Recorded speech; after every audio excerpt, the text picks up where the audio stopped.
Bom, pessoal, muito bom dia a todos. 8h05, acho que a gente já pode então dar início à nossa reunião semanal. Hoje é segunda-feira, dia 19 de junho de 2023.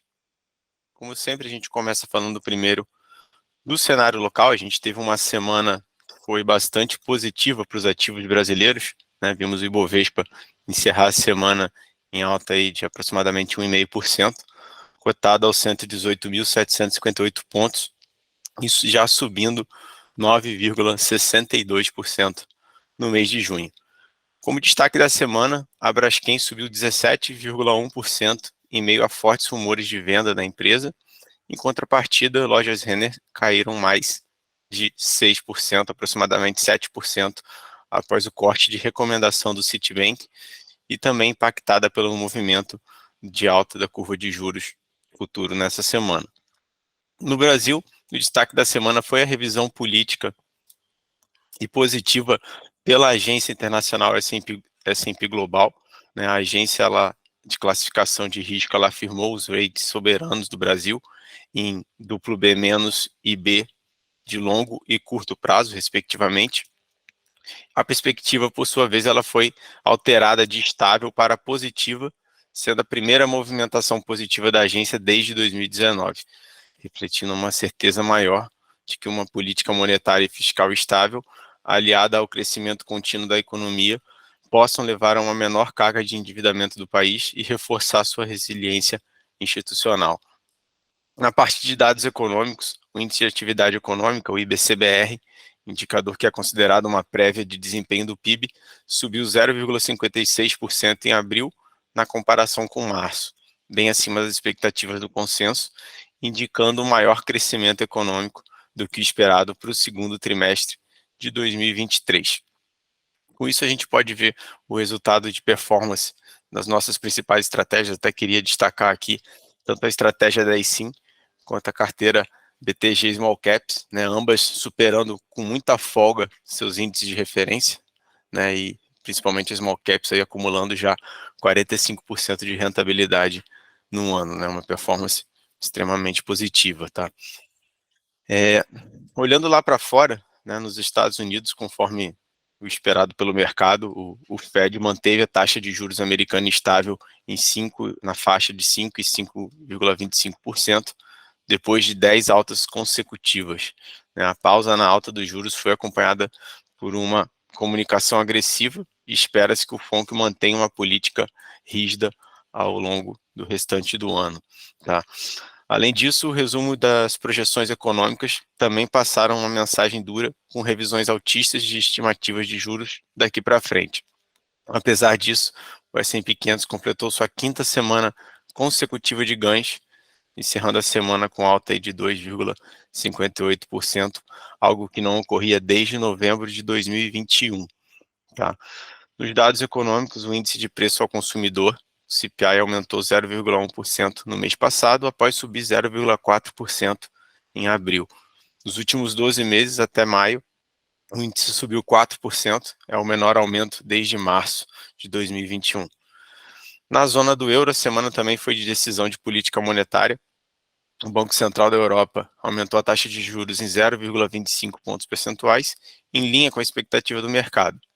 Durante o atual ciclo de aperto monetário, o Banco Central já elevou a taxa em um total de 4%, avançando os níveis mais altos dos últimos 22 anos.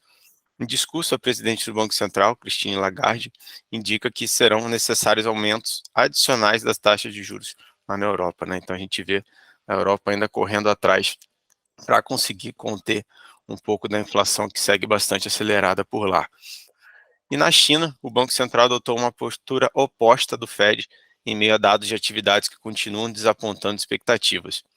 A autoridade monetária reduziu a taxa de empréstimos de um ano de 2,75% para 2,65%, sendo a primeira redução desde agosto, numa tentativa de estimular a economia do país. Adicionalmente, uma série de dados econômicos de maio foram divulgados na semana, indicando uma desaceleração, principalmente no setor imobiliário e de exportação, dando sinais de que a recuperação da China prevista para 2023 está perdendo fôlego. Tá? Entrando agora no nosso índice de fundos imobiliários, né, o IFIX, ele encerrou sua 10ª semana consecutiva de alta, né, ou seja, 10 semanas seguidas já que o IFIX não para de subir, né, subiu na semana passada aí 1,17%, tá? A gente teve os FIIs de papel integrante do IFIX tendo um desempenho médio de 0,63% de alta, enquanto os FIIs de tijolo tiveram uma performance média de 1,62% de alta na semana. Tá? Nitidamente esse movimento de queda da curva de juros, ele vem impactando muito positivamente os fundos imobiliários que, antes de iniciar esse movimento, estavam de fato com a cota bem esmagada, né? Bom, para dar sequência aqui, eu vou chamar perdão, a parte de moedas, já ia esquecendo. Na parte de moedas, a gente teve, então, uma semana, como eu disse, né, que foi marcada pela política monetária nos Estados Unidos, e isso acabou impactando diretamente o dólar, né? O dólar recuou 1,21% na semana e renovou a mínima dos últimos 12 meses, estando cotado aí a R$ 4,82. O índice DXY, que representa a variação do dólar frente a uma cesta de moedas, também apresentou queda na semana, por conta disso recuando em mais de 1% também, tá? E no mundo das criptos, as duas principais criptomoedas, elas apresentaram performance negativa ao longo da semana, após a reunião do FONC indicar a possibilidade de novas altas na taxa de juros americana nas próximas reuniões.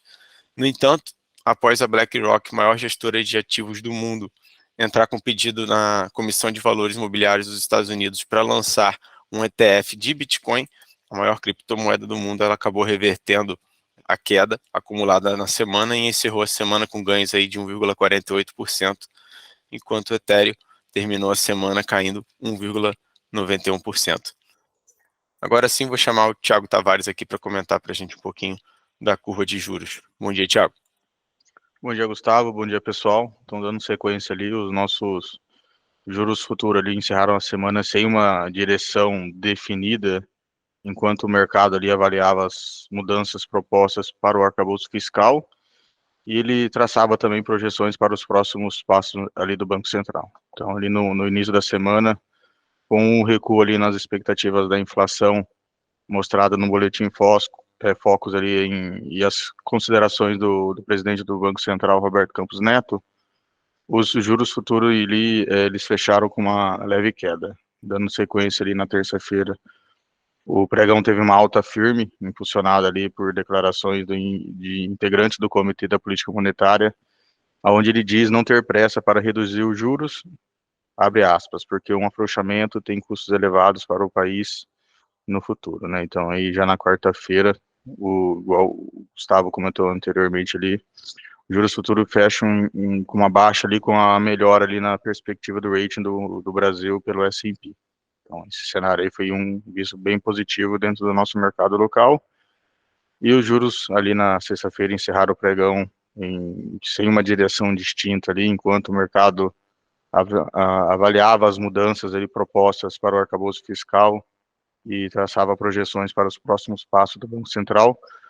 No início do pregão ali, a cautela com o arcabouço prevaleceu e as taxas operavam em alta firme durante a tarde, porém a possibilidade de um início de corte da taxa Selic no terceiro trimestre ajudou a pressionar os juros ali para baixo, né? Então, assim, o fim da sessão ali de sexta, a taxa do contrato dos DIs ali fechou ali estável, onde que na semana ali o DI 24 praticamente no 0 a 0 ali, somente 0,04% de aumento, o DI 25 ali teve 0,59 e os vértices ali um pouco mais longa ali, uma alta bem modesta ali para a semana ali, com 0,19 por vértice 2027 e 0,18 para o vértice ali 2019, né? Então, ou 2029, perdão. O mercado ainda traça aí projeções para a reunião do Comitê de Política Monetária da semana que vem e o próprio mercado ali, a curva de juros já precifica ali 92% de chance de uma redução de 0,25 pontos percentuais na Selic já em agosto, né, no momento em que o processo desinflacionário se mostra mais forte. O próprio BTG Pactual ali, ele antecipa ali as projeções do início do corte da Selic o banco passou a haver maiores chances de a Selic começar a cair na reunião já de agosto, e não mais em setembro, como o banco projetava anteriormente, e a expectativa para os juros ao fim deste ano também foi reduzida, e passou de 12,5% para 12%, né? Então, em linha nota ali, o banco citou fatores que justificam a antecipação do ciclo de cortes, como menores riscos de cauda ali no âmbito fiscal, indicações de demanda domésticas moderadas e a valorização do real, né? Então, o texto também destaca que a estimativa para o início ali em agosto presume que o Conselho Monetário Nacional vai manter a meta da inflação em 3%, com comunicação sólida, o que reduziria a expectativa da inflação. Vamos esperar os próximos capítulos ali, né? Então, seguindo a agenda da semana, acho que na quarta-feira ali, acho que é o dia mais importante essa semana, com a decisão de juros no Brasil e a fala de Powell no Congresso americano, são destaque dessa semana. Obrigado, Gustavo.